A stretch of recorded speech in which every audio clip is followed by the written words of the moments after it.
Goody, goody, here it comes. Welcome to the Cinema Psycho Show.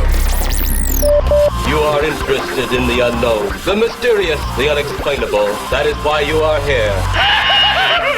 Oh my God, don't stop now! With your hosts, Brian, John, and Elaine. Welcome to the Cinema Psycho Show, the madhouse for film freaks and film fans of all types. I'm your host, Brian Coddington, joined by my fellow co-hosts and filmmakers, John and Lane Woolscroft. Eat your heart out, Jurassic Park. Oh my God, I wanted to just bust in with like some T-Rex noises, and I was like, that's not going to be good for anyone. You could have came in with that dinosaur song from 1993 that everyone played. Everybody do the dinosaur. Oh, yeah. Oh, I was thinking the Weird Al, like, Jurassic Park is frightening. That's all we can do, legally. That's all we can legally it's do. True. That is all we can do. What if you speak a song? Does that count? Like, I don't think acapella works, but yeah. I'm not even acapella. I mean, literally just speaking the lyrics. I don't know. Yeah, I mean, that is a Shatner thing to do. If you just kind of did disjointed True, parts. so maybe the Shats would be after us. Frightening in the dark. Yeah, but anyway, we're on episode 181, and this week we have a very special treat. We're going all the way back to a time that I'm pretty sure majority of our audience doesn't know existed. Oh, no. And that was the time of early 90s when quite literally the entire world was blanketed with dinosaur movies. It's Dinosaur true. everything. The 90s and dinosaurs were just sort of a thing. Not the whole 90s, just the early 90s. Yeah. What was it? Prehistoric, where like the little cute puppet dinosaurs, like yes, befriend like a little kid who doesn't have a mom because she like died of AIDS or I don't know, I can't remember. Well, that got really dark. Yeah, you made that really hard to listen to really well, fast. Philadelphia had just come out, so they wanted to be topical. Wow. Wow. You're tanking this episode already. Thanks, John. Yeah, but there was that one. You had Land Before Time. You had We're Back. You had Jurassic Park. You had the Dinosaur Show on ABC, which I love that show. Dinosaurs. That is an awesome show. Yeah, I think my mom hated that child dinosaur with Everyone the fire hated of the child. 1,000 suns. the baby. Yeah, And I don't think I the even baby watched. gotta love me. Wow, that's not bad. I don't even think I watched the show. I think just from the advertisements, my mom would just go into rage mode and just be like, "That baby's so annoying." Yeah. Well, friend of the show, Michelin, hates you then. Oh, well, I'm sorry. For not supporting his career. And sorry, Ma, that doesn't sound like you at all. That's right, your mom doesn't listen to the show. Yeah, but the 90s were full of dinosaurs, and somehow this movie that we're reviewing today got distilled out of that madness, and that we're going to be reviewing Tammy and the T-Rex from I believe 1994. So excited. Which is a movie that is sold entirely on its poster. You know what I mean? Like it's 94. You go to the video store and you see this movie and you go, "Oh, all right, I got to see what the hell this is all about." No, the poster is absolutely amazing. Well, the most recent one is actually done by Tom Hodge, which if you would like to hear more about his work, you can go check out my YouTube channel. Sick plug. I was going to plug plug for you. I was going to plug for you, but you did it. You did the thing. But yeah, this movie stars, a T-Rex, but also stars Denise Richards and Paul Walker well before they were famous. And then we have I guess we would say, height of his career, Terry Kaiser? Is he on the downward slope at this point? I'm not sure. I mean, he's fresh off of Count Spretzel, so I would say this is at the height of his career. Yeah. But there's not just that. You've got Sean Whalen, I believe it's Sean Whalen, who you might not know of, but you've probably seen his face. He's from Children Under the Stairs. He always plays that weird guy. He's one of the goons that Billy has, who gets his chest kind of ripped open. And then you've also got Pedro in this as a pizza delivery boy. Oh, that's as you right. do. Yeah. Yeah. And then you've got... Don't forget Buck Flower. Buck Flower's in it, not playing a bum, as well as Isaac from Children of the Corn. Which I'm convinced... Here's my theory about this movie. I'm convinced that this is a flash forward in the future of the world of Children of the Corn. Okay. Go Okay. on. Please Yes. explain. Okay, so my recollection is that law enforcement doesn't know what the hell they're doing, and I'm thinking like, well, if you were a community of just children and you eventually grew up, you wouldn't know how to do things like adulting, and might think that if I create a dinosaur and just put a brain in it, that it works, and just some of the reactions just completely childish. And so that's what I think is like, these aren't real people. They're just children that have grown up without any adult supervision. Okay. That's what you're okay. putting down. And Isaac being like the leader, eventually they overthrow him, and his only job he gets is working for Count Spretzel. Count Spretzel. I'm going to keep referring to him as Count Spretzel. Either Count Spretzel or Bernie Lomax. Okay, he's either one of those. Yeah. it's Terry funny, Kaiser like- is Bernie from Weekend at Bernie's, in case anybody needs. And Count that in their Spretzel is a character that he played, okay, in the amazing film Mannequin 2 on the Move with Kirsty Swanson and William Ragsdale. When I saw Mannequin One, I said, like, this story just has not been told thoroughly. I need more Mannequin in my life. That's, you know what? We absolutely need to have more Mannequin in our life, and especially one where the villain is a pseudo-German count who gets turned into a mannequin eventually, and it's because he wants a piece of Kirsty Swanson. I mean, who didn't at that point, right? I mean, back then was before she was crazy Republican. She but is super crazy. I mean, and I'd like to say I'm fine with anyone being a Republican, because I know like That's right. Apparently, we get can't in- talk about politics anymore. Well, I mean, that's fine, but that's not what I mean. I just want to say that like I don't think that being Republican is synonymous with being crazy. But Kirsty Swanson, like everyone, please Google how effing crazy she is, because she's Looney Tunes. Okay, I should correct myself. Not every Republican is a terrible person, just like not every Democrat is a good person.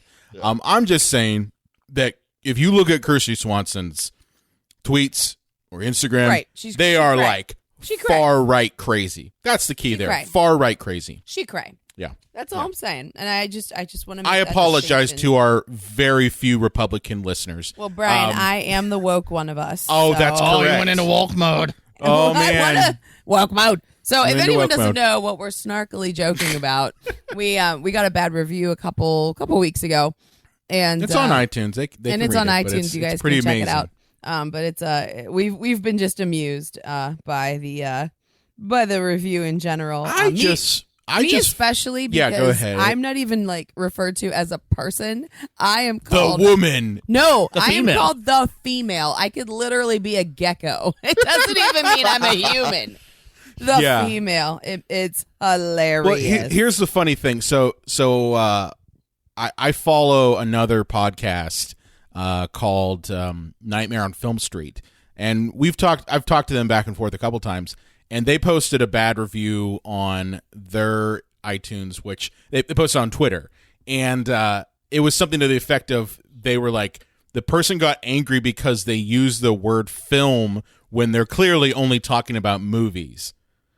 And and I'm just like, let me show you a bad review, because I'm like, that's just stupid. That's not even a bad review. It's just a Right. stupid review. And I posted mine, and a bunch of people commented like, holy shit. Like, how can you even say some of the things? And like, we're really picking parts of this review apart. And I just looked at it as, well, this guy, first of all, he said that we did not know what we were talking about, but didn't actually specify what we didn't know we were talking about. I guess the movies. I guess the movies. He's like, I want them to get the info right. no. It's Yeah, he like, didn't what care info about are you that. fucking talking about? I think he only just cared about the political leanings. Yes. I guess. And- I don't know. I think that we're just going to put this review to bed by saying this guy said that Brett Kavanaugh was innocent. And Yes. that's all you need to know. All you need to know is he said he was innocent, and we're just like, okay. Okay, buddy. All right. The only thing I just want to get across is just, I looked at it as, well, our celebrity status must have gotten so big that we're now told to just shut up and do our little rinky-dink podcast and not have an opinion. I looked at that as that's a win. You know, because sports stars and movie stars get that treatment all the time where they're not expected to have an opinion about today's events and only just do your thing. So now we're famous. I like it. All right. I like it. Anyway, getting back to this movie. Tamala and the T-Rex. Tamala and the T-Rex. This movie came out in 1994. Coincidentally, this was made by the same director of Mannequin 2 on the Move. Well, and More and importantly- Mac and Me. Yeah, And I Mac was and gonna say, Me. there's an A list here, and Mac and Me is on it. Well, Yeah. do you guys want to know how this movie came to be? Yes, I do. So apparently, Stu, our fearless director, he was approached by a man who owned a bunch of movie theaters in like South America, and he had an animatronic T-Rex that was going to somewhere in Texas. You know, it was fully automated, and he had 2 weeks before it was going to be shipped to Texas, and you know, Stewart just basically said, "Well, we can make a movie with it."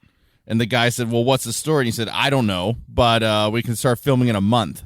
Oh my God, seriously? So that was literally the genesis of this movie. That's the origin story. He had access to a robotic T-Rex, and he wrote a movie around it. You know what? I gotta can't say, believe it. I've seen much worse films in terms of cinematography and editing. I mean, I've seen some pretty bad edited films, and this is pretty bad too. But bravo for a month Yeah. of making a movie. Seriously. Well, and you know, for me, with a bad movie, there's always hallmarks for people. And for John, it's always that they tried and failed. For me, there has to be an element of joy in a bad movie. Whether it's joy I experience, whether it's joy that the filmmakers maybe experienced or something, but there is joy afoot in this film. There's a lot of joy in this movie. I wonder if the T-Rex was supposed to be a real T-Rex, and then they just looked at it on camera doing some test shots and went, "We better make sure everyone knows it's a robot." Probably. Because like this isn't going to work. They probably looked at the test shots and they were looking quite closely and said, no, that doesn't work at all. They were like, I don't think we're going to pass the Steven Spielberg sniff test on this one, guys. The sniff test. Oh, my God. Amazing. Yeah, so the fact this was made in like a month is ridiculous. But the best part is like when this film eventually came out, it basically went down to South America, right? Like the distributor basically took it and put it to other countries, and it never really was made to go to our, the U.S. audience. So the version we get is a really stripped down, no gore version because I guess they wanted to make it kind of like PG. Yeah, because the first time I saw this movie, it didn't have any of the gore. And I just recently, when we rewatched it in preparation for the show, we watched it on Shudder, who is not a sponsor, but I just want to make that very Just clear. saying, Shudder, if you want to they give would- us money, you can. Well, if they'd even like to give us free subscriptions, we discovered Shudder this quarantine. And I love it. I love it. John loves it. We love it. But anyway, on Shudder, they do have the gore version, and that's the only watchable version of the movie. yeah. Like, if you take the gore out of it, like there's almost nothing. Well, that's the thing. Unless you just like watching Denise Richards' box, which is I fair. watched this with the gore version as well, and you can't watch. I kept thinking, I'm like, how the hell do they cut all of this out? Like it would just not make any sense. Like there's at least 20 minutes of gore in this. Yeah, and it's not like they did, like they do in today's day and age where they do all the gore in post-production and they just maybe remove it. This is good stuff. Yeah, you gotta. They get that live, so the only way to cut out the gore is to literally cut out swaths of the movie. Yeah, yeah. But this movie, I gotta tell you, it's something. I said this before we actually started recording, but if you told me that you got Paul Walker, Denise Richards, Count Spretzel in a movie about a dinosaur with a teenage brain, I think this is the only movie you can actually create out of it. I don't think there's any other kind of movie you can make. So I was happy. The ideas afoot here are just so large. Yeah. They could only be encapsulated in one film. So So, do we want to talk about these two far La too Beds. gorgeous 20-year-old high schoolers and their Well, adventures? do we know they're in high school? Okay, do we know that? Yeah, Paul Walker's on the football team. No, but here's the thing. Junior college? I don't know. Yeah, I don't know if they're in high school. Okay, because Tammy is, yes, she's a cheerleader, and yes, Paul Walker is in the football team, but Denise Richards says she's going to sociology class. Right. Did you ever have a sociology class in high school? Because I did. you Yeah. did. Yeah, John you might did. be the only one. Because Well, here's the thing. John went to a fancy high school that's one of the top 10 in the nation. Top 100. No, do not give them that credit. Or top 100. I always said that they were like 99 or 100, and they always got pissed at me. Always the one to make friends, John. list. well, I was Right. just gonna say, like most high schools, they didn't have sociology class. That was like a college level thing. It's true, but no, John did. I knew you were going to say that, and you're going to be like, I had sociology, because I knew that was one of the ones that you guys had, because I think that would have been interesting. I mean, at my high school, we had humanities. Yes, as and a that's what class we you had could too. Take, so. But we never had we weren't specifically cool enough. sociology because we weren't in John's top 100 high schools. Don't You twa bastard! act like I did anything. I just It's happened all to- your fault. You went there. It's your fault you lived You mean in a because I certain lived in the geographic community where they region. said this is Listen. the school you go to? Listen, in high school language, if you were on the other high school, I was supposed to hate you because there are rivals. Oh. Yeah, I don't know what high school you went to, but I'm just saying, like, that's the mentality. So anyway, Paul Walker and Denise Richards play Michael and Tammy. Okay, and the first scene you get out of this whole film is a ridiculous dance number / cheerleading routine in which you look at Denise Richards and you're just going like, she just got the choreography 5 seconds before they started shooting. Yeah, well, they probably figured, like, you can just look at Denise and that'll. Oh, yeah. I mean, Cover did they you. tell her to do anything but wiggle? Like, does she need to do anything but wiggle? You guys want to hear something, like, gross about Denise Richards' body and how she didn't have much agency? Always. Yeah, sure, go ahead. When she turned 18, somebody said, she's pretty, but if you wanted her to make anything in this world as a model, she needs to get fake titties. Oh, my God. So, right around her 18th birthday, they jammed giant fake balloons into her chest. They who? I guess, like, her, whoever was marketing her. Her parents? Her parents, probably, Oh. yeah. And then right around Wild Things, which is the world's most expensive porno. Yes, it really is. You guys are so fond of this It's movie. not pirates. It's this movie. It's Yeah. Wild Things. She had them removed, and she wanted smaller breast implants that kind of like were more in line with her body size. And the doctor who did the surgery still went a little bigger than she asked for because he knew better. That's disgusting. Unless there was a medical reason to do so, that's disgusting. Because maybe So creepy, isn't maybe it? That's to- really creepy. maybe to fill out like scar tissue or something. I don't know. I don't know. It's There still, maybe there was. I'd still like to think kinda- there was a medical reason. Women not having agency makes me crazy. It's. You both sound like you want to take a bath right now. I think I just want to spray my entire being in Lysol. But poor Tammy is dating the world's biggest sociopath. Well, who's ever she's lived. not dating him anymore. Right. The Because sociopath doesn't know that, but she found all the bodies in the basement Right? and said, No. "Nah, I don't want this anymore." Ex-boyfriend Billy makes the brother from Miami Connection look like a stable human being. he also makes Mark Wahlberg's character. I forget what the hell the movie was, but he played like an abusive boyfriend in that one too. Fear. Yes, Fear. Oh my God, I forgot about that. Okay, so Mark Wahlberg plays basically a roided out crazy person in Fear, and Billy takes that to an 11.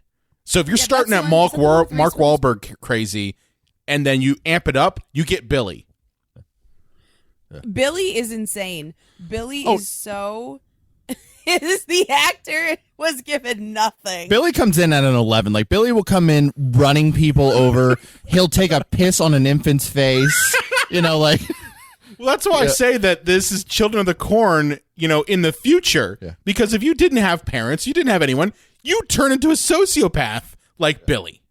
Yeah, and the thing is, like, in a more subtle movie, it might be something where Billy's trying to, woo her, and he seems like kind of like maybe he's charming, but then like a switch, you see like the real Billy doesn't hide anything. Billy just comes in, ready Full to throttle. beat up everybody. As later in the movie, he sees like Paul Walker like breaking into Denise Richards' bedroom, and he just like busts down the door. He like just beats up the dad. He punches the mom in the titty. He takes a dump in a vase.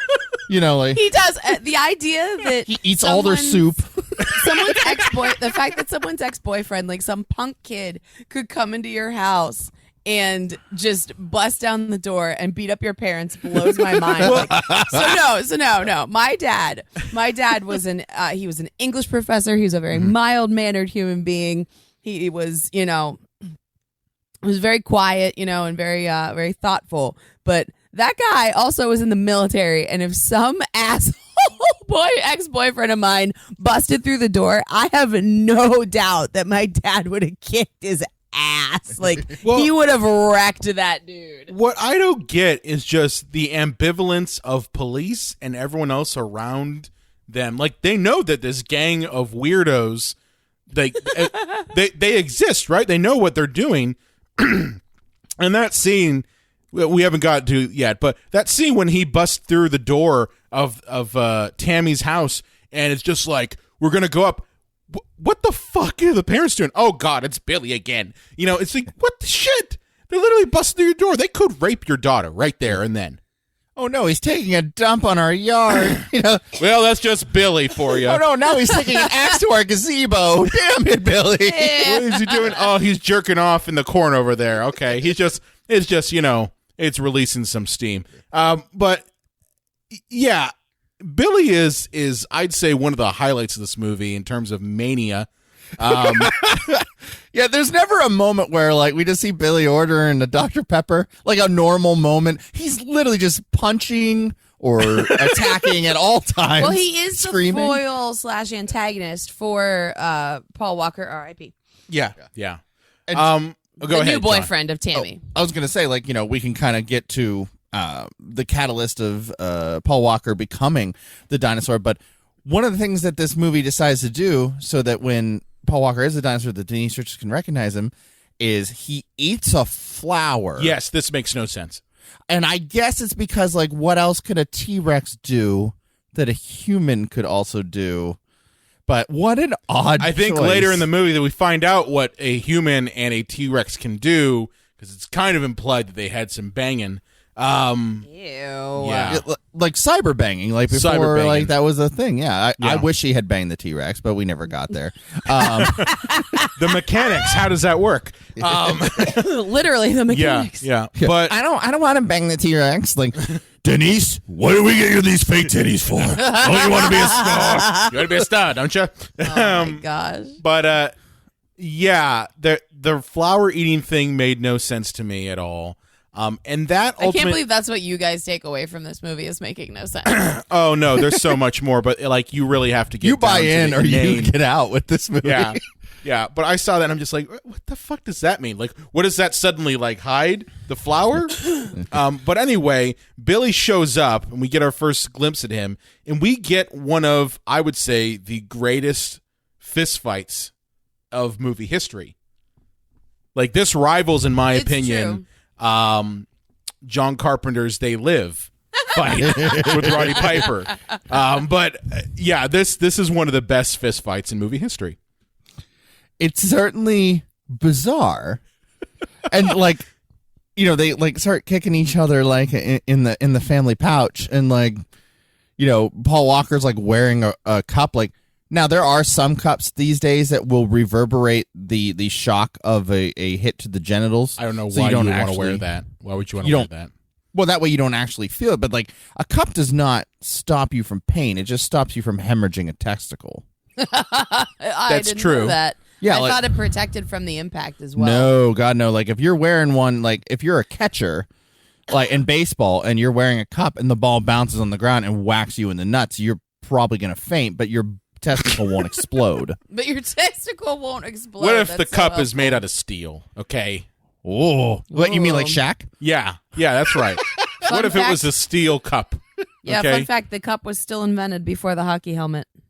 I know sad. you're It's my your favorite joke. joke. You hate me so much. Oh, this is where we're at. It's almost week 10 of quarantine, and he hates me now. Okay. It had to All right, happen good to know. someday. Good to know. Men totally better know how to protect their testicles before their breasts. Oh my God, I wasn't going to say that part. So anyway, yeah, we get a testicle fight, and this is where what's his face from Back to the Future comes in and says, "We got one of them testicular standoffs." Crazy drunk high school / college students. Yeah. Oh man, but it is one of the greatest fights in movie history, and honestly, like as soon as I saw that happen, I'm like, okay, movie, I'm buying into you. This is ridiculous. It's just so funny. Like, it makes me Tammy real happy. screaming her head off, like yeah. they literally, you know, that Stewart basically told Denise Richards, okay, your psychotic boyfriend could potentially kill your new boyfriend, so act screamy. Act screamy. Guys, I have a theory that they did a bunch of reshoots with this movie too, because Really? like there are times where the movie seems like it takes itself very seriously, and then on a dime it gets really goofy, and then it gets serious again. I wonder if they took this movie very seriously and they went and they watched like the first cut of the movie and went, oh shit. See, I think that they knew what they were doing, but they didn't know how to kind of mix both the horror and the comedy at the same time. I think that some things kind of like they were like, well, we're going to make it goofy, and you can definitely tell that there's some goofy moments. Like Tammy's best friend, which I feel terrible for, Theo. Holy shit. It walking 90s gay cliche, and it's hard to watch. He's billed as honestly. Tammy's gay friend. Yeah. Yes. Right. And that's in the, I think that's in the Wikipedia description. Yeah. And I will say it says a high schooler's brain is put into the T-Rex, so they have to be in high school. I know that, but I'm just saying, like, the plot doesn't, like, what I'm given doesn't make sense. Listen, their education matters very little, as does the education I can of tell. everyone involved. I can in tell making their it. education doesn't matter at all. I can tell that one. But like you get introduced to Byron, and he's just a walking 90s gay cliche, and like some of the jokes just don't land. But that's kind of where I think like they're thinking, well, we can make it funny like this, but then also have serious things, and then it just doesn't jive. Yeah. And just like to kind of move things along, because this is not a complicated movie. No. It really isn't. As I mentioned earlier, you know, Paul Walker, who plays Michael, keeps running afoul of Old Bill, and there is a point where he goes into Denise Richards' bedroom to like maybe get like a dry rub, and I think he thinks he's gonna have sex because he grabs a condom. oh yeah, That yeah, one yeah. condom that's been sitting in his, Wallet, side table. yeah. No, it's not his wallet. It's a side table. Yeah. That's just like, well, you're going to get some. And he probably hasn't had any yet. So he's like, well, I can finally break this guy out. Don't look at expiration dates, guys. I like turtleneck condoms. Basically, I just cut the top of it off so that like I can have a lot more feeling, But anyways, old Bill sees this, and as we mentioned, comes in and just like rips up all the photo albums and cuts the mom's hair and beats them up, and he drags Paul Walker's character to a zoo / animal enclosure. Yes, that's correct. Because that's okay. I mean, I know it's near Los Angeles, and there are different type of people out there. Sorry, dear Los Angeles listeners. That's a lot of our listeners, by the way. We might need a passport to visit y'all. No, just kidding. That's the South. But anyways, yeah, and he's left there to die because they know that he's going to get maimed by like lions And tigers. and tigers. Yeah, and That's so No strange. bears and no oh mys. so there's no Joe Exotic to help him out. No, here, no. There. know. If only there was a Joe Exotic to turn this into a reality TV show right there. And the weird thing is they're like ripping and tearing his entire body, like ripping at his face. And then they just cut to the hospital. Paul Walker is flawless as He's always. Fine. Yeah. He's fine. Yeah, he's Like- fine. He's in a coma. And at this, it's a really weird scene because you get they say, well, he doesn't have any family, and his only family is his drunk uncle who's literally like just passed out in the corner, and he admits that he's a drunk asshole. Like it boggles my mind. Now at the same time that this scene happens, we are introduced to Count Spretzel, and Brian, can you name them something else for Terrence Kaiser. Okay, just so that our Why not? listeners can follow this. I feel like Dr. this is. Walkenstein. I feel like this is a tangent-y mess anyway. It is a tangent mess, but it's Tammy the fucking T-Rex. What do you It's so expect? good. It's so Okay, good. so we're introduced to Bernie Lomax, also known as Count Spretzel, also known as Dr. Walkenstein. Okay, so Ellen Dubin plays Helga, also known as Jiggerata in the show Lex. So our friend Ava Haberman might actually know this person pretty well. Oh yeah, friend of our John. Friend of our John. World. Friend of our John. Friend of our John. She tolerates me. My favorite part about this character is she's gloriously 90s, and I know that fashion must have come around because 90s things no longer offend the eye. And Yeah. I can look at the hair and the makeup and whatnot, and it fits now. John and I were watching something recently that was from the 90s, and Was it Village of the Damned in preparation for the John Carpenter episode? yes, it coming up? was Village of the Damned, and we could tell that like things had turned around because John was like, "Wow, he's like the fashion really holds up in this, like just the regular like dress, like the clothes and everybody." I was like, "No," I was like, "It doesn't." I was like, "We are just." Around like we've cycled. come around and cycled where like 90s stuff looks okay again. Yeah, I haven't seen any puffy shirts yet. I mean, that's kind of the next thing coming. When the puffy shirt starts coming back and the baggy jeans, like the ones that hang off your butt. Yeah. Brian, did you have Jenkos? I totally had Jenkos. I wanted Jenkos, but I couldn't. I never got them. I found someone sale because they were insanely We had to have like a little expensive. chain on it, right? Yeah, you had a I- chain. Yeah. I did not have a chain. No I think reason for the rules- chain, but the chain had to be there. T-shirt. I think the rules were different for ladies. Mine were very subtle Jinkos. They were, well, I mean, as subtle as those ones get, but they were very, very wide-legged, but they were not crazy. No, But I I loved had them. I had I loved my because Jenkos. high school for me was like prime goth time for me, so I had trip pants. Yes. I had trip I would pants. love to time travel. I would love to time travel and just visit Goth Brian. With his Goth luscious Brian locks. had, yeah. You know what? Back then, I did have luscious locks. I've that seen were- the photos. that were Yeah, we bleached. know the They were photos. bleached blonde. So, because that was the thing you did back then. I feel like we'd all be friends. when you had hair, you just destroyed it with chemicals. Yeah, of course. Oh yeah. I didn't destroy Screw you, mine, hair. but mine was blue and pink in high school. So Brian and I totally would have been. We would have been friends. We would have been friends. We might have been afraid of John, who played with chemical warfare and firearms. No, in no, high school. no. John would have been in my crew because a lot of my crew were because my high school was in the sticks / suburbs. It was kind of a mixture True, of both. true. So like you had some people who were clearly on the sticks side, and then you also had people like me who lived in the suburbs. So it was a mixture of people. But yeah, you'd have some people that were like, "Oh yeah, I'm gonna be blowing up shit with nitro today." It's like, what the fuck? Yeah, I'm gonna go to my That barn. sounds- Okay, barn. God, That sounds I like gotcha. John's childhood. Yeah. I was one of the suburb kids, but yeah, all the people I liked hanging out with were the Sticks kids. But Anyway, we get yeah. introduced to Dr. Walkenstein. See, I didn't call him Count Spretzel. I do love that Helga is they thought themselves, okay, Denise is hot, but we have to portray her, as like a sexy innocent lamp. So, but we She need is sexy we and also want innocent. some like titties and ass in this. So we're gonna have Dr. Terry Walkenstein. Kaiser.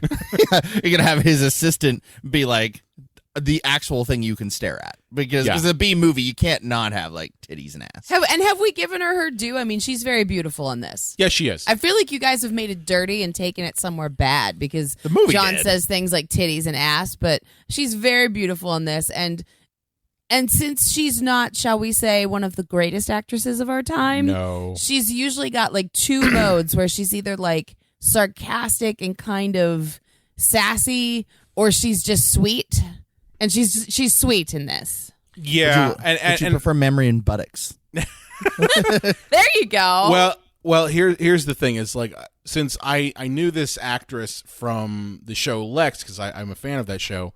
I was like, I could see moments where that character that she plays in there, Jiggerata, is coming out, and I'm like, okay, I can see where we're going here.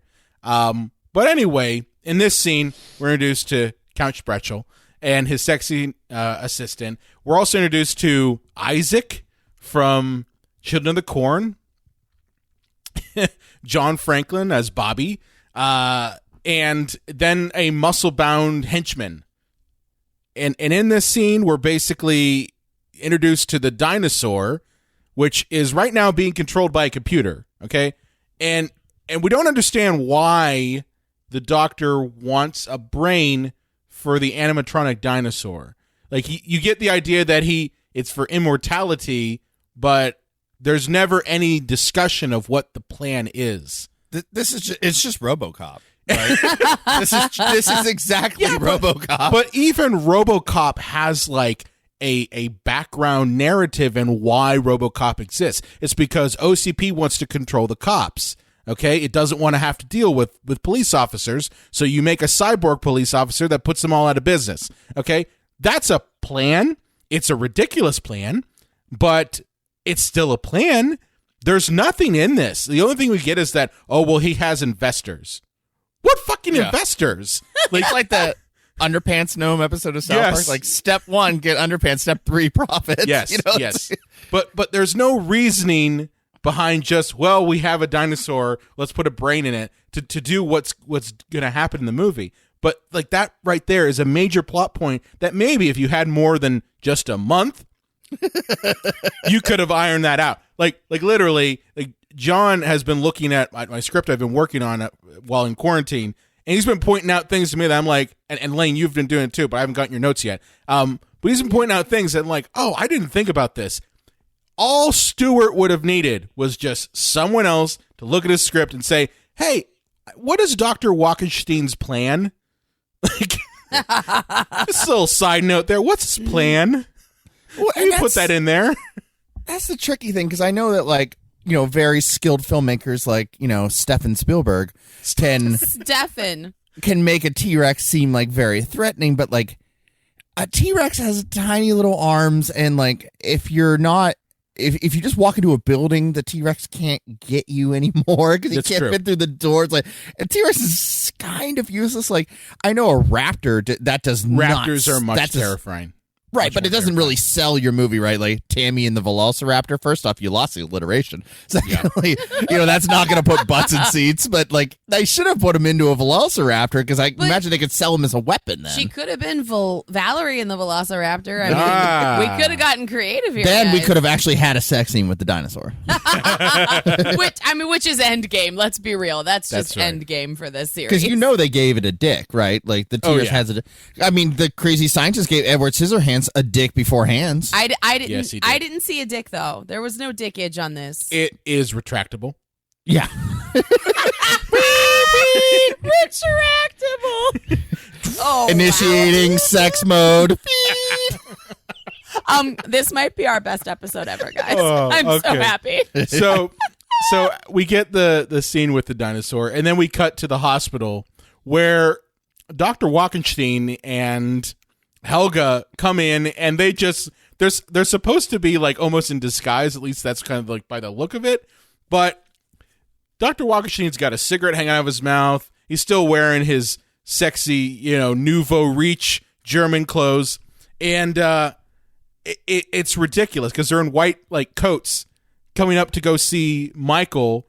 But then you realize halfway through that they actually were called in. Like they're not in disguise; they're really there.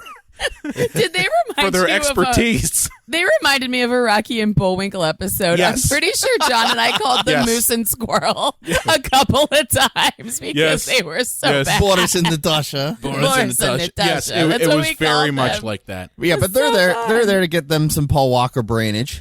Yes, because he's in a coma. He's perfect. Yeah, and Yes. I just I guess you just can't be choosy with the brains that you get, but I just don't know if that's the brain I would have taken. Oh yeah, he's not built as a moron, but he's not built as overly smart either. If only he could have got Tammy's brain, because she goes to sociology class. Right? Tammy is the T-Rex. You know what the thing is, dun. it's kind of an unfair thing to do for really, really, really good-looking people, but you automatically assume that Paul Walker is an idiot because he's really, really good-looking. Well, too, I think they bill him as that typical 90s teen, and literally Jock with a all heart. he thinks is about boning. Boning, and when can he get his next flowered meal? gotta get them edible flowers. I Yeah. thought that was at first a euphemism for sex again, Brian, and I was like, oh no, he means when he ate the flower. It could be. I got it now. Well, Tammy would probably say that's the only flower he ever eats. But his next flowered meal. Yes, yes. He doesn't eat. His salads consist of rose petals. That doesn't sound terrible. No. So Boris and Natasha kidnap Paul Walker, and Boris and Natasha. yeah, and he's apparently in a coma and not very dead. So the first time I watched this, I'm like, wait a minute, he's not dead, and they're just gonna kill him? Because the lion didn't kill him at all. He's just barely maimed. And he kind of wakes out of his coma. He's like, hey, what's going on? And they drug him. He knocks out, and then they cut open his brain in one of the most ridiculous scenes in the movie. It's so bad. There's so many. But, Bernie Lomax is having fun cutting open Michael's head. He's making sound effects and everything. That's why I said this is more Count Spretzel than Bernie Lomax. But it's ridiculous. They put his brain in a glass jar with a bunch of liquid because, science and stuff. And they made the movie in a month. Yeah, I know. But They said, what do we have around here? Oh, we got this glass pan. Here's the thing that I don't get, in which this would have made more sense, is why not just put the brain inside the dinosaur and not have it connected via Wi-Fi? Well, because remember, this is 94, where we thought computers could do everything. We just didn't know how to do it. They're That's going to true. use computers. That was very much an attitude in the early 90s Yes. that they were beyond our reach. And then around between 95 and 97, most of us got the internet at home and went, oh no, this sucks. I got to take an hour to download a naked photo of Gillian Anderson, and it's not even photoshopped well. Yep. You guys always go to that photo of Jillian. It must have meant a lot to you. It did. Well, I remember one time my buddy Blaze brought over a floppy disk with pictures of Gillian Anderson, with her titties out on it, and those were the days we threw You on our again we threw on with our the Limp titties. Bizkit album, and we Limp Bizkit. looked at them titties. Yeah. Wow. It's wait a minute, I don't have to sit for an hour to download these? This is awesome. But anyway, the dinosaur comes alive, and he's got Michael's brain in him, and his first thing he wants to do is kill some people. Got to kill some goons. So The goons we mentioned earlier. yeah, the goons decide they're hungry after their whole kidnapping and murdering and getting brains out of teenagers. So they Kidnapping order will some make you pizza hungry. from Pedro, and I mean Pedro from Napoleon Dynamite, and Oh my God, that is him. that's what yeah. I said. It is him. Yeah, I wasn't kidding when I said that when we watched it, John. Oh, Yeah. okay. Yeah, it's one of his first roles. But the dinosaur decides he's gonna kill Bobby because Bobby views the dinosaur's brain as a threat to his computers. Dude, you were fucking Isaac in Children of the Corn. When did you turn into such a wimp? He's like Tech Rat from Gem and the Holograms. Oh my God, yes, he looks like him even. Yeah. So he bites his head off, which is awesome. That's an awesome scene. And then he squishes the muscle-bound goon.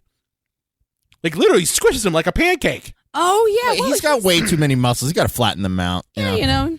But he kind of flattens him out almost like a scene from the movie Drop Dead Fred.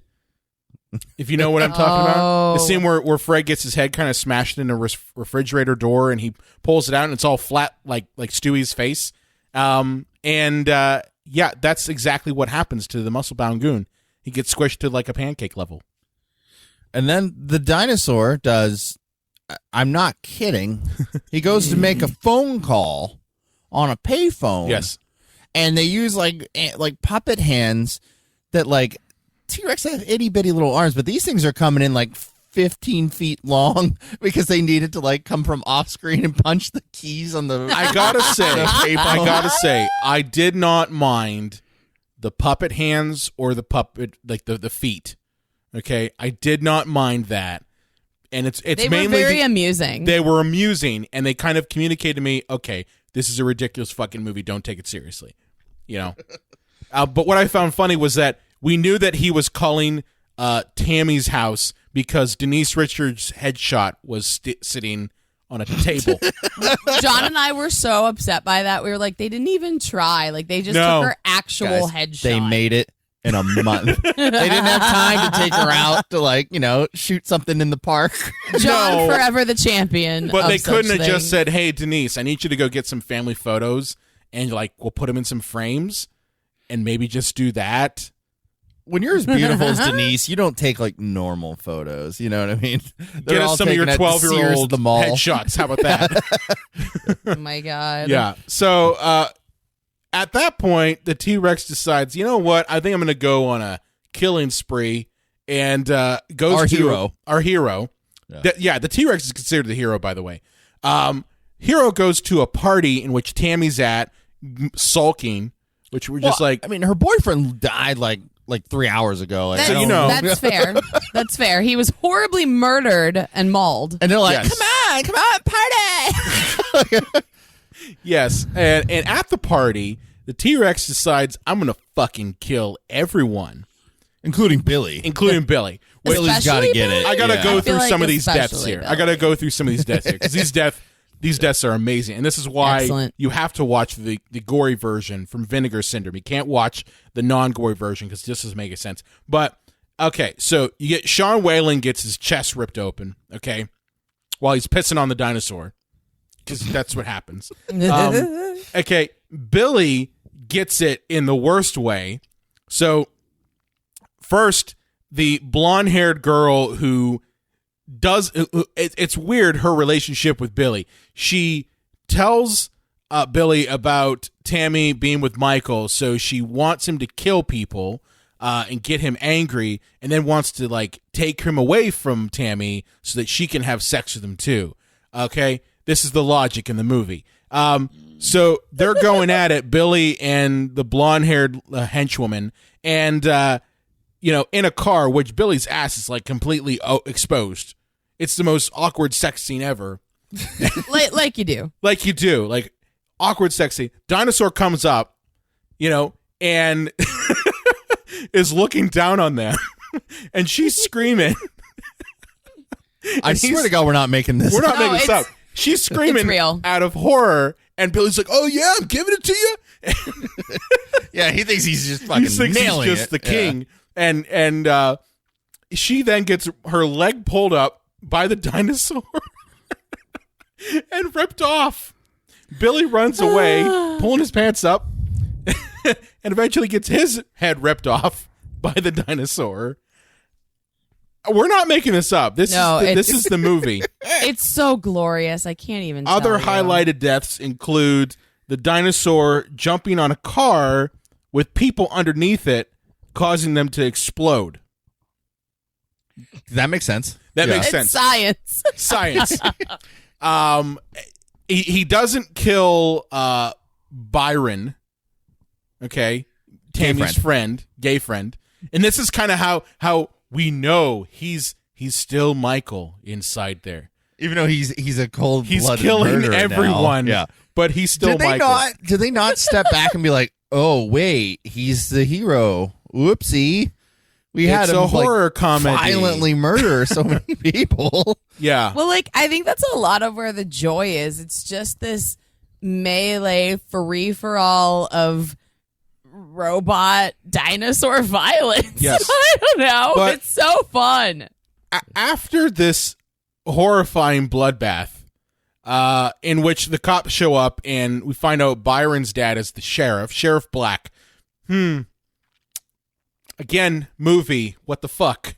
What the fuck movie? And we get some really there's some jokes in this particular scene. They're just they just really don't age well. Like the deputies saying, "Oh, don't bend over around the gay son," and you're just like, "Oh, come on, man, you can't say that stuff." Oh, there's nothing about any of like the handling of homosexuality that's okay in this movie. It's not. If we haven't made that clear, Hey guys, that it's part doesn't age. 1994. Bill Clinton's president. We got dial-up internet. Pizza's in square form now and on bagels. And Ellen will never come out as gay. It's the best time ever. I mean, yeah, I guess. So after this scene, Tammy discovers that Michael is in fact the T-Rex. Okay, Because he eats the flower. because he eats a flower. That's all it took. And then Tammy and the T-Rex and Byron kind of go on a little adventure. This is where the movie kind of changes tones from being a violent murder porn with a T-Rex into kind of a romantic comedy. Okay, As you do. as you do. So they go to the Let's morgue. just completely change the tone of this movie. Oh yeah, it completely From changes. violent sociopathic dinosaur to help me come back to you, my love. Yeah, well, with some quirky haha murder in between. yes, because they go to the morgue and they discover. Oh my god! They This is discover the that greatest. they think that they could just again. There's no that Tammy is a high schooler if you want to go with that, or early college years. We don't know. But apparently she's like, we got to find you a new body. Because she thinks that she can just re-upload his body or his brain into a new body, Well, right? First of all, his brain isn't anywhere near the dinosaur. Nope. Again, it's controlled via Wi-Fi. No. Well, I mean, he needs to be there as a dinosaur so he can, approve the body or not. You know? That's right. That's right. And So unfortunately, only a bunch of uggos died. That's right. That's right. It's all the guys they don't really care for, and Tammy is not down for being with women either because there's a female body. It's like, oh, you can have a sister. She's like, I want a man. Yeah. And they're literally That holding was up. perfect Denise, too. Yeah, they're literally holding up bodies to the T-Rex, and the T-Rex is like shaking its head. It's kind of like that scene that every 80s and early 90s movie had when the main character was looking for something to wear to the big dance. And they just were like going in and out, trying on different clothes, and the friend's like, I don't think that looks good. And then after about 3 or 4 times, they're like, oh, right. That's you look good. it. Yeah. It's like the wedding singer with Drew Barrymore trying on them wedding dresses. Yeah. Yeah. So after that, the police decide to chase after them because it's a little conspicuous having a dinosaur's head sticking out of a truck, which that's exactly what we have here. Don't go under any low bridges. I have a feeling that they would go under a low underpass and just bang, Michael! We can fix you. So the high-speed chase ends with, Tammy kind of escaping, and then we kind of cut to, I guess, later, like maybe later that week or something, where Byron is followed by the sheriff, it's one of the worst scenes in this whole movie because Byron's literally on a bicycle, and the sheriff's car is right behind him. Yeah. That's I hope you all enjoyed that dead bit of air while the three of us tried to figure it out. Yeah. I mean, Because we're all seeing it in our minds at the moment. Yeah. and that's what's funny about this movie is that it doesn't make any sense. And there are moments, I mean, now we're being silent because we saw it already, but there were moments in this movie where I just cracked up because it was so ridiculous. Oh, we're going to get to one of those in a minute here. So Byron shows up at a barn in which Tammy has been shacking up with the T-Rex. And this is where I say, we don't know I what didn't think happened. anything really happened. I mean, didn't he really might think. have a retractable penis. I'm just saying. Dino handy, man. But how does that help anybody? I don't think he has nerve endings. Life It- finds a way. Okay, so after this, the police show up and they tell Tammy and the T-Rex to come out. They say no. Dr. Walkenstein shows up and says he's going to take care of this because he's got trank darts.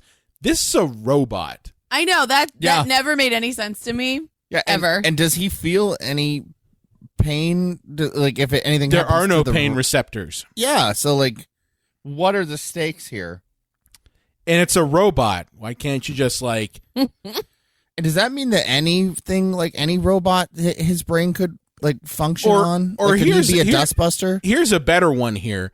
How about you go to the computer that Michael's brain is hooked up to and turn off the Wi-Fi?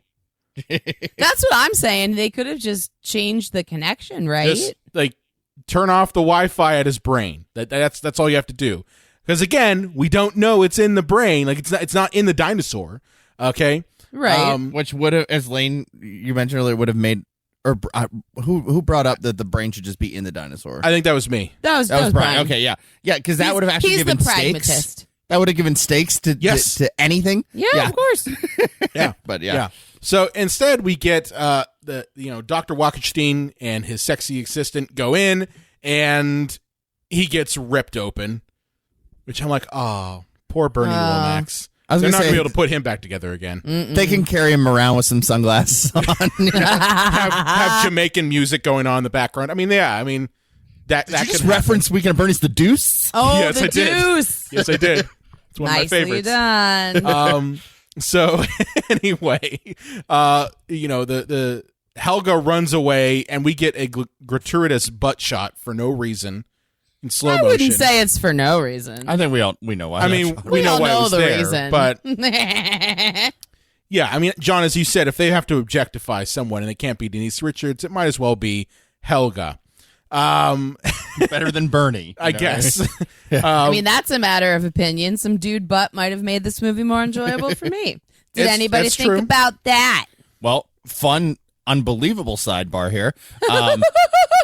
The network made for the Batman the '60s TV show. They made Burt Ward like tape his dick down. Yes, Oh, I yeah. didn't When know he about was this. running in his cloth, you would just see his like ding dong just pounding through. His ding And they were dong. like, "Well, that's not seem." You mean they would see his boy wonder? Yeah. Creating his boy Chunder. Hashtag boy wonder. So Yeah. after this, the police kind of open fire and shoot the T-Rex. Dead again. This is a robot. Yes. Yeah. This would be like if you tried to shoot the Terminator and the Terminator didn't die or did die from gunfire, which doesn't happen. And we're led to believe that the T-Rex is dead, Michael's dead, Tammy is going to have to, settle for a corpse, and the movie ends, but then we get the epilogue scene, which, if nothing else, the movie has to end on a high note. Yeah, and on IMDb, someone said this is worth like watching the entire movie alone. It's true. I would say that this part, you're watching just like, okay. I didn't and if think you I'd ever sat- want to watch that, but okay, it I happened. was crying. I was laughing so hard. Do you want to describe this one, guys? Well, yeah, I was gonna say if you saw this when its original run in 1994 and said, "Wow, that Denise there, she's an attractive lady. Boy, she's real wholesome in this. I hope there's some time in the future where I can see her body parts." And then it was like, "Well, we're not gonna give you nudity, but shake her ass around a little bit." We'll shake her ass around a little bit. Wow. because she just goes up to her bedroom, and She's happy. yeah, because the parents are like, man, she seems overly chipper considering that the most traumatic plot thing could have possibly happened. Considering she's had a pretty bad week. Yeah. Yeah.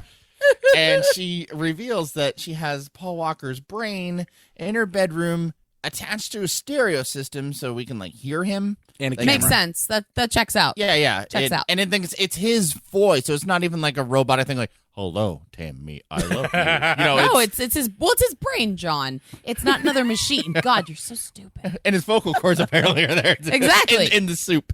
And she's like, "Hey, let's get frisky, honey." And she pours some whiskey on his brain. That Yep, the brain that's does science. not have taste receptors. No, with my science that checks out. Okay.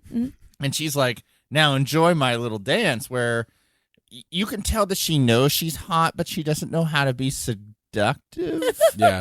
because like we're not at Wild Things level yet. Okay. yeah. So it's like if she was not as hot as she was, it would have been like cringy to watch. But it's Denise, so we're all like, okay. She does like a little striptease You're so for him. gross. And Why are doesn't you so his gross? brain have an orgasm? Oh yeah, It's heavily implied. Yeah. It is implied that his brain explodes quite literally with jizz. And as always, My the woman God. is left like unsatisfied. Yeah, because what's Paul Walker gonna do? What's his brain gonna do? Well, his Jiggle brain, a little bit? I think his brain was satisfied, though. I mean, it very much seemed I mean, so. there were sparks, so I'd hope so. Yeah. Unless that could have been the wiring that Tammy, the bioelectrician, somehow rigged up. How dare you? She's took taking sociology. She's clearly in the higher level courses, She even took a college course last year. Oh my God. Ooh. Oh my God. Yes, that's correct. She was but able to look at how the electrical wiring of Michael's brain fit into the paradigm of the opioid of the masses. Okay. Wow. Wow. And that's how the movie ends. Yep, Yes. that's the last part of the movie, and it's glorious. That is Tammy and the T-Rex, everybody. Did you guys stick with us the whole time? I hope you did, because we kind of were all over the place. But like this movie, was kind of over the place. this movie's a hoot. But like, I was kind of hoping this would open the door to like other ones like Becky and the Brontosaurus, like Katie and the Compy, just like a whole series of these kind of movies. Sally and the Stegosaurus. Well, I think that this one might have been one of the last gasps of the dinosaur era, because this came out in like December of 94, and then we kind of went into 95, which you really didn't have a lot of dinosaur movies in 95. You then had like the Jurassic Park sequels, but they were never really as popular. When did Theodore Rex come out with Whoopi Goldberg? That's a good With one. Whoopi? I think that might have been 93 or 94. Okay, I'm so telling right you, around it this time. It was the dinosaur craze in the 90s. Okay, 95. 95. So 95 Wow, was the last. 95. That was like last peak gasp for that. Whoopi. Yeah. Peak Whoop. Peak Whoopi. Peak Whoop. I love Whoopi. She seems like she'd be so awesome to talk to. No child. But yeah, so yeah, they were cashing in on the dinosaur craze. Like, got to get those last little bits, and like I don't know, I'm probably not remembering this correctly, but I remember dinosaurs being kind of big even like right before Jurassic Park came out, and like I don't know if I was also just the right age. I was about to for say them. I don't know if I was just 8 years old and just like dinosaurs anyways. No, But, like, it's true. That's what I said. Like Jurassic Park was the perfect storm that had been gathering, in my opinion, since '89 at least. Which I kind of view that as like you had the Land Before Time that came out, and I know that was really big with kids. the dinosaurs. Yeah, all 18,000 Land Before Time movies. back then there were only like 2. So, I remember in kindergarten we came back from recess, and I don't know, Mrs. Patterson was just hungover or whatever, but like they wheeled Wow, in. calling Mrs. Patterson the F out. Take that, Nancy.